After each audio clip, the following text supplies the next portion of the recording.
Hello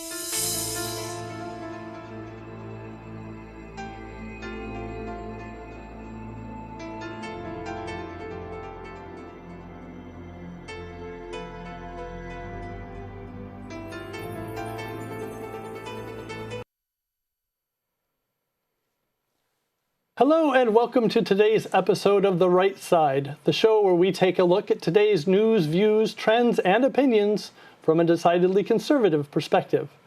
I'm your host, Shane Patrick Connolly, and with me today is Mark Morano. He heads up the climatedepot.com in Washington, D.C. And let me get this right, it's a project of the Committee for a Constructive Tomorrow in Washington also. Yes. So Mark, welcome to the show. Thank you, Shane. Happy to be here. Thanks for coming. Now, let me ask you the first question here. Are you a climate change denier? No, I'm not. And interesting choice of words that the media and the climate activists and even UN scientists use. In my first film, which was called Climate Hustle, I actually have the activist scientists saying you have Holocaust deniers and you have climate change deniers, and there's not much difference. The word denier is meant as a smear of anyone who disagrees with Al Gore and the United Nations, and it's outrageous smear. And this is something they've been doing for years. It's a form of intimidation. But no, climate has always changed. Mankind can have a contribution, but you can't distinguish mankind's contribution from natural variability. And the idea that someone's a climate change denier, I would argue if that's the case, the other side are natural climate cause deniers, and they deny the role of the oceans and tilt of the Earth's axis and the sun and our solar system and clouds and and water vapor and methane. This is a debate. The word denier is used repeatedly to silence any debate, and that's the intention. You're an evil climate change denier, and it works. Many Republican politicians are afraid to speak out against anything the UN says or any of these big environmental reports because they don't want to be labeled a denier and have to deal with being labeled as such in the media. Right. They seem to want to cow people into submission, and Yes. That way you don't hear any dissenting voices, Yes. too. Now, you're not a climate scientist yourself, are you? No, I like to say, and it drives the other side crazy, I'm not a scientist, but I occasionally play one on TV. No, I'm not. I come at this as an investigative journalist, and what I like to say is I work with scientists. My big foray into this was on the United States Senate Environment and Public Works Committee back in 2006, 7, 8, 9. I was working with the committee, and I actually collected a report of 400 dissenting scientists. So what I've done is I've reached out to scientists all over the world. We compiled the report, had the official U.S. Senate seal. So I speak for a lot of the scientists. So I collect their comments, quotes. I've issued reports. We grew to over 1,000 prominent dissenting scientists, many of them former UN scientists. So I come at this as an investigative journalist. I have a background, an academic background in politics, government politics, which I always say is the perfect academic background to analyze global warming claims because it is at first a political issue, not scientific. And we know that because the United Nations has admitted it. I mean, they've admitted that they will redistribute wealth by climate policy, that it's not even environmental policy anymore. Politics is the overriding issue first. So that's all you need to really evaluate this. But I actually do work with and quote scientists regularly and refer to peer-reviewed literature. So now, the first person who was very outspoken on climate change amongst the cognoscenti was Al Gore, I guess, with his film with the famous or infamous hockey stick, depending on how you see it. Yes. Was that a sign that this was going to be a highly politically charged issue? Yeah, actually, in my film, Climate Hustle, and in my book, The Politically Incorrect Guide to Climate Change, I interview scientists who are politically liberal. They loved Al Gore. They voted for Al Gore. They'd vote for him again. And this is even recently they said this. But when they went and saw his movie, they were appalled. They said either Al Gore was ignorant or he intentionally misled. And particularly on the point you mentioned, the hockey stick. And just for your viewers know, the hockey stick is essentially for 1,000 years, the Northern Hemisphere, we had flat temperatures. And then suddenly the 20th century, they've skyrocketed and are unprecedented. It was a hockey stick the hokey stick is what you call it.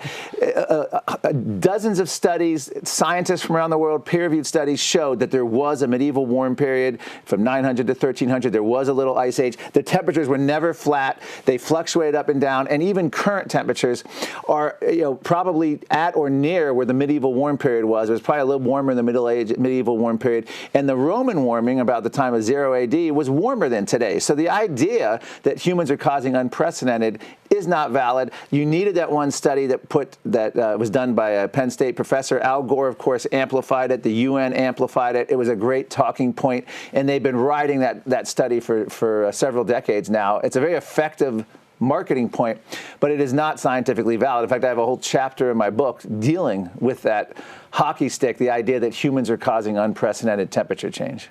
Now, have they ever corrected the record, or did they let people continue to believe that?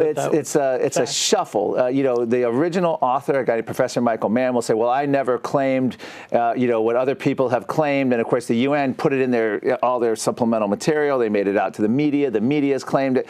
If you pin people down, they will say, well, no, it doesn't actually mean that. This is just based on certain, reconstructions of past temperatures, and it doesn't mean that the humans have caused but it's the media, activists, and talking points have taken it over from the original thing. But the bottom line is, and I have peer-reviewed literature backing this up, there was a medieval warm period, both southern and northern hemisphere.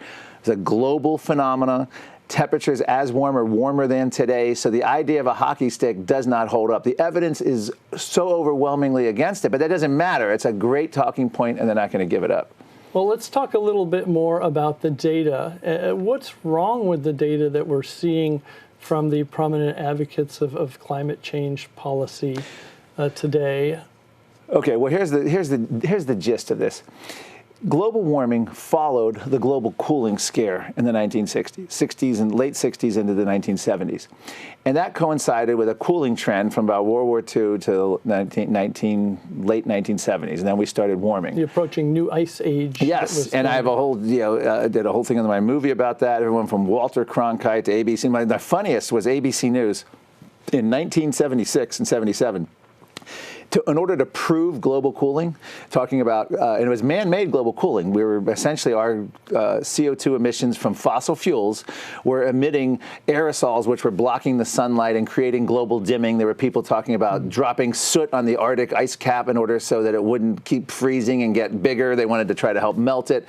But in ABC News in the 1970s used the lowly armadillo as an animal. So they were saying it had to migrate south because of the cold temperatures, and it had to go get warmer. And that became the mascot. And there was articles on it. ABC did several segments on it. Fast forward, the same network, ABC News in the 1970s, used the armadillo as proof of global warming. And you know what? This time, the armadillo had to migrate north because it was getting too hot for it. All a big, fancy way of saying that climate changes. Now, you ask what's wrong with it. What I'm getting at is, in the 1988, everything changed. That's when the UN panel started. And the United Nations looked at this as a climate panel, how CO2 is driving dangerous climate change. Essentially, their mission. They had no incentive to not find a problem. If they didn't find that CO2 was driving dangerous climate change, they had no reason to exist. They had no reason to have conferences in Rio and Bali and Cancun and Africa. And I've been to many of these. In fact, I've been the last 20 years, I've been to just about every UN conference. And yes, I've passport traveled all over the world. It is the most decadent display of all these people that go into all these countries, the UN bureaucrats and delegates, and they hold a big party every year to talk about saving the earth. But anyway. And I assume they don't walk there. No, they don't. It's a huge carbon footprint all around. The airports are clogged with private jets of all the celebrities, everyone from Leonardo DiCaprio, Al Gore, Harrison Ford. But to answer your question, 1988, this all happens. And so they come up with the problem, they get to hype it, and then they get to come up with a solution. So that's where they went wrong on this whole issue. So just to give you a flip back on that, there are hundreds of factors that influence climate, and this is what the dissenting scientists say. CO2 is but one of these factors, and you can't distinguish CO2's impact from natural factors. The idea that we can focus on one factor out of hundreds and then tweak it, the human emission of CO2, and then come up with a predictable result is scientific nonsense. So that's the bottom line, is hundreds of factors influence climate. The UN is denying natural causational factors, and all their models view CO2 as a control knob. So any change in temperature becomes this is what, this is the fingerprint of human-caused temperature. So it's politics, it's ideology, it's agenda, it's self-interest. The UN has no incentive, and we know this from the ClimateGate scandal, no incentive to allow solar studies, oceans. And they actually talk about suppressing the solar scientists, threatening journal editors who published studies that broke with the United Nations narrative on climate. It was a campaign cause. They didn't want anything to get in the way of their messaging, and they ran it as though it was a political campaign, and they were suppressing, and they would even force out scientists, UN scientists, who then later became against the UN. So that's what's wrong. They've turned the science on its head, and they've made it predetermined in a sense. UN leaders have actually said, wait till the next report. This is years ahead. Wait till the next report in several years. It'll be so alarming, the world will have to act on climate. So that's where they're coming from. It's, would people accept the CIA saying the weapons of mass destruction are so overwhelming that we're going to have to? That was the CIA and other national security tried to make those claims. Everyone was skeptical, but when they say it on climate, somehow the academia, the media, everyone just accepts it. And if you question any aspect, you're an evil denier. Interesting. And that came out of the previous administration. Do we still see that in the current administration? Unfortunately, it's a complicated picture. We had the reason we're in this mess is 1992.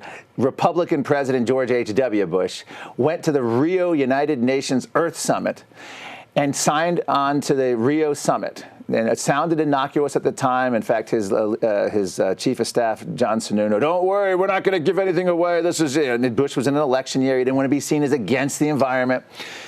It got ratified in the Senate, and that led to this whole United Nations treaty process, at least the U.S.'s role in it. Kyoto Protocol, Copenhagen, eventually leading to the Paris Agreement, which we signed. So to answer your question, George W. Bush rubber-stamped, accepted all the UN reports. Donald Trump still rubber-stamps in his administration and accepts the UN reports. And he's signaled our intent to get out of the Paris Agreement. But no, we're not really out of it until after the next election. And if Donald Trump's not reelected, we're right back in, not only where Obama had us with all this meaningless and silly legislation that's overly restrictive in order to save the planet, but we're going to be going much beyond that. And what do I mean by that? AOC, Ocasio-Cortez, and other Democrats, Bernie Sanders, are now literally referring to Joe Biden, who wants to go back to Obama's policies. They're calling him a climate denier. They're calling Nancy Pelosi a climate denier. They're calling Dianne Feinstein, California senator, a climate delayer. They are now seen as the conservative deniers, and they want to go way beyond that. And the Green New Deal is coming if the next president if Donald Trump loses the next election. I'm not here to campaign for Donald Trump. I'm just saying that's how close we are. This is a reality. We shouldn't laugh this off. We're very close to this becoming reality because it's going to be one of the first things they pass, and it'll be like the health care bill. We don't know what's in it. We won't know what's in it until after we voted for it. That's what Nancy Pelosi said about Obamacare, and that's what we're going to be looking at with the Green New Deal. Well, as it's proposed, the Green New Deal contains elements that really have nothing to do with climate at all. Student loan forgiveness and other things like that. Well, I testified on Capitol Hill in February 2019 on this very issue, and I went back to the 19th century to show all the tipping points, very similar rhetoric. But beginning in the 1960s and 70s, when the environmental movement became radicalized to the left, starting with the overpopulation scare, which has been totally debunked, and all the resource scarcity and everything else, no matter the environmental scare for the last 4 decades, it's always been the same solution. Wealth redistribution, central planning, sovereignty limiting treaties, restrictions on human activity, freedom, and lifestyles. That's what it's always been about. All global warming is the latest environmental scare to go after the same solutions. The Green New Deal is not green. As you mentioned, it's got nothing to do with the environment. It's not new. Back in at least a decade or more ago, the United Nations actually used that phrase and proposed it. And it's not a deal at all. It's a raw deal because it would have no impact. This is important. Even if you believe and worship at the altar of the United Nations and believe everything Al Gore has ever said, the Green New Deal, not only would it not have an impact on global temperature storms, according to their own science, it wouldn't even impact global emissions. It is a big nothing. In other words, all the strategies offered by the United States, EPA, United Nations, and Green New Deal would have no impact on the climate, even if carbon dioxide were the control knob. So it's a huge exercise in futility, which makes you scratch your head and say, why are they doing it? Because it's not about climate control. It's about human control. And we have I interviewed the head of the United Nations, Cristina Figueres, who's now stepped down from that a few years ago, but she said, we seek a centralized transformation that will make life on planet Earth very different in order to stop climate change. That's what the United Nations, they call openly for global governance. The head of the climate panel said, quote, and I'm quoting, global warming is my religion, unquote. This was the head of the guy who was the AP described as the top climatologist of the UN. That's his motivation and ideology. That's what we're dealing with here. And they're doing it now with species. Just the last couple of weeks, the species report came out. Same, just ridiculous, silly model. UN bureaucrats, politicians have to agree line by line to the summary for policymakers, and then the scientists who work on it have to change the underlying report to agree to what the UN politicians. It's the most unbelievable process. If anyone takes the time to look at it, and they extrapolated thousands of species at risk to 1 million in order to get headlines, and they have no supporting support for that. So this is where they are. That's the process. That's how we got into this. And to answer the question bluntly, we are really into this because the lack of conservative and Republican opposition. And it's happening right now, even on species. It's happening on climate. Republican presidents, both Bushes, every Republican nominee other than Trump, you know, in terms of McCain, Romney, all were timid and afraid to ever stand up to this. And I don't see it. I see it continuing once President Trump passes from the scene one way or another. And I think that's the problem. We have no one to oppose this, and they know it. So they beat us into intimidation and submission. So my mission is to arm people with some simple facts. You don't have to be a scientist to understand this con being perpetrated by the United Nations, by Al Gore, by the Green New Deal, by the Obama's EPA, and it just goes on and on from there. So this is really an organizing principle of the left, and using a climate scare to get their agenda, which has been unwavering for the last four or five decades. Okay, and it sounds very unscientific if you come up with your conclusion, yes, and then you work backwards from it. That's interesting. The specialty. Now, just to touch back on the climate data question again, yes. I was asked to make sure that we got in a question about adjustments to ground-based temperature measurement. And it's amazing. It's absolutely amazing what they've done. We had a global warming pause or standstill going on almost 2 decades. It ended up in like 19 years in the satellite data. And what happened? The United States government decided that they were going to go back and say they didn't like it because scientists after scientists would testify on Capitol Hill, you know, skeptical scientists, there was articles, there was analysis. They actually at one point came up with over 60 excuses to explain this halt in temperatures because the temperature was supposed to be going a runaway. So they finally said enough of this. Right before the United Nations Paris Climate Agreement, time just miraculously rushed through peer review. Obama's top scientists and ideological activists, they got it in and they went back and they said, we reviewed all the satellite data from the last 10, 15 years, and you know what? We found that we underestimated some temperature. We made some adjustments. We fixed it all. And guess what? There never was a pause. It's gone. Get your magic white out. It's gone. Get your eraser out. Never existed. The media went bonkers. The skeptics associated with the skeptics' favorite talking point has been wiped out on the eve of the historic summit to save the planet. This is how they do it. And it turns out, what company, if you were running if you had investors on Wall Street and you had a company, you were taking 19 years of losses, bloodbath, you're in debt, you had no money, and then you say, hey, guess what? We hired a new accountant, they've gone back all our books, we were off, we now have record surpluses, don't worry, invest in us, we have great. Would anyone accept that excuse? But it was accepted, and then there's all kinds of congressional investigations into how they erased this old data. They said they'd miscalculate temperatures, and the lead scientist on it ended up retiring, and then it just sort of fizzled away. But not only have they done that, they've done it with all kinds of temperature data at NASA, NOAA. But if you go back and look at the hottest days in major U.S. cities in the United States, the 1930s reign supreme. It was actually even on the Obama's EPA website. It shows the 1930s at record high in U.S. cities at just being through the roof. Nothing's even come close. However, when they average it out, you can do all kinds of statistical adjustments, and you can do different baselines. And what happens when they average is that they cool the 1930s to make it look like temperatures are like that. And if you go back just 20 years, late 90s, NASA data shows either no trend or a slight cooling trend from the 30s. Now, if you look at the same data 20 years later, they show this. They went back in the early 2000s and it cooled the past in order to show an enhanced warming that never previously existed. It's just how it's done. Now, it's not necessarily, there's all kinds of adjustments and statistics you can do, but they're always, in their minds, it can only be one way because it has to agree with models. So it doesn't make sense. If the Earth isn't warming, there must be something wrong with the actual data because it doesn't agree with the model, so they go back and change it. It's a whole nother aspect of the climate debate. How does like an urban heat island? And that's a separate issue, yes. And in fact, there's a study out just recently validating that in a peer-reviewed journal. The idea is all of these thermometers, especially if you go back, which is even more impressive in the 1930s, there was less urbanization back then and less suburban. So what happens is when you have cities of concrete and tar and asphalt, it absorbs all that heat, and you get any state, you're going to have hotter cities and cooler suburbs and countryside. So all these thermometers were next to air conditioners, heat vents on hot asphalt, and they weren't making the proper adjustments or resighting the thermometers. So that was another way that they got, oh, look at this, the temperature is even hotter. And that's a relatively recent phenomenon when they started doing this the last several decades. But that's another aspect to this that was never accurately done. But it's, again, all to show an enhanced recent warming because they want it to agree with their predictions. Now, have you heard of Michael Shellenberger? Michael Shellenberger is a fascinating case. This is a guy who was Time Magazine's hero of the environment. And he was a committed climate activist, environment all across the board. He couldn't understand, as a climate activist, why the environmental left didn't support nuclear. So he started looking deeper into it. I won't say he's a climate skeptic now, but he certainly sounds more open to it.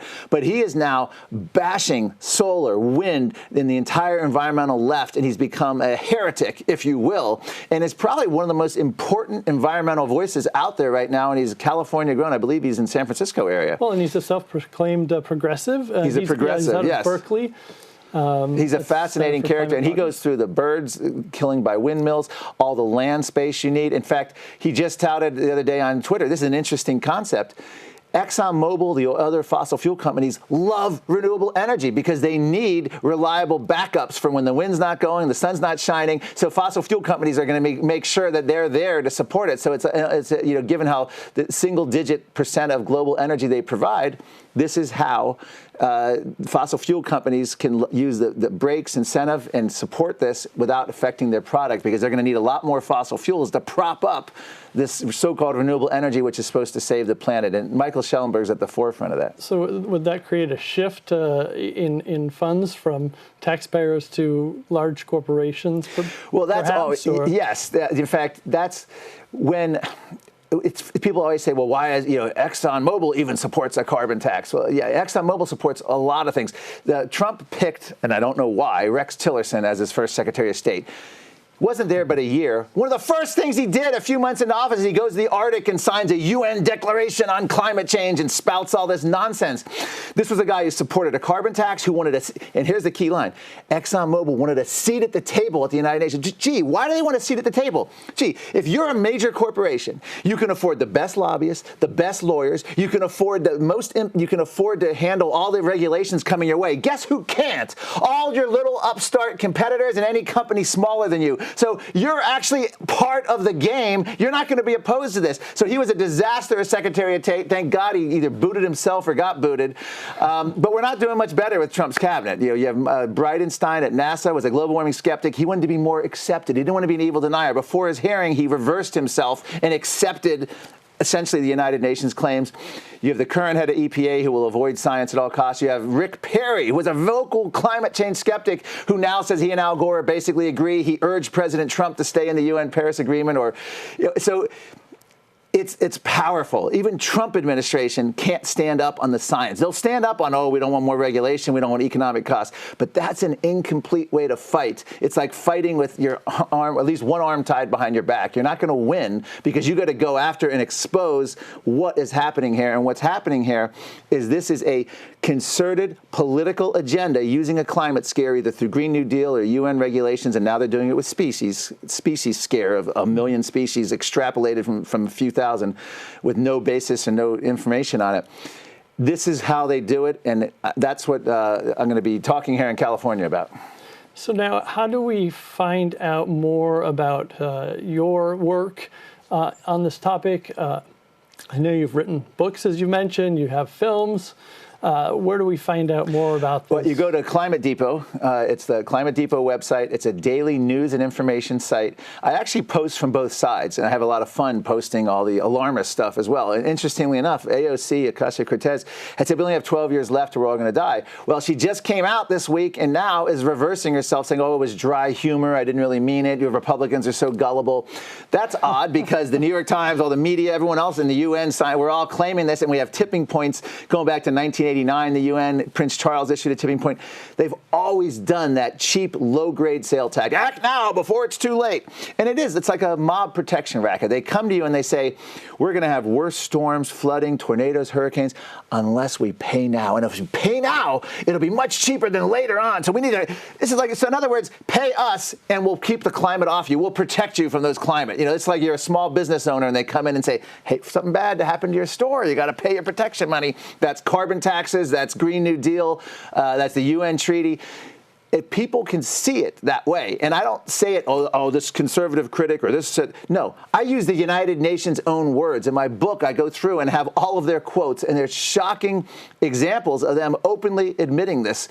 In fact, in the book, I go back to the 1960s where they just openly talk. One of the great quotes is a UN official saying, even if we're wrong on the science, we're doing the right thing by policy. So in the end, it doesn't even matter whether there's a climate scare. What is that policy? Central planning, wealth redistribution. This is what they want, but they won't argue that on the merits. They want to argue it based on fear and using the climate scare to get people to act because they'd probably lose the debate on the merits. But they don't have to because Republican presidents and politicians have been so weak on the issue that they get away with it. And I don't see much change because the Trump administration has been fantastic, best you could ever ask for on this issue. But they just stopped short of that critical component, and he's now surrounded. In fact, he's talking about a presidential commission on climate, and the problem with that is most of his advisors are against it. They see it as a quagmire like Vietnam. They don't get it. They just don't want the controversy, and that's how the left and the climate activists advance, and I expect them to continue advancing. Well, we could probably talk to you for hours about this, but unfortunately we only have a 30-minute show today. Okay. So I really appreciate having you here today with us. Thank you. I know that folks who are members of the Liberty Forum are going to go and see you speak, and that is at the IFES Hall, 432 Sterling Road, Mountain View, California. And in June, we'll have Damian Schiff, senior attorney at Pacific Legal Foundation, which focuses on private property rights and individual liberty. They also have July Kathy Platoni, a witness to the 2009 Fort Hood shooting, and she'll be talking about what really happened there. And finally, Andrew McCarthy, a columnist for National Review, who served as assistant U.S. attorney. And we'll be hearing from all of them in upcoming months, and we'll be hearing from you sooner. So thank you very much. All right. Thank you, Shane. Appreciate it. And thank you for joining us on The Right Side, brought to you by the Liberty Forum.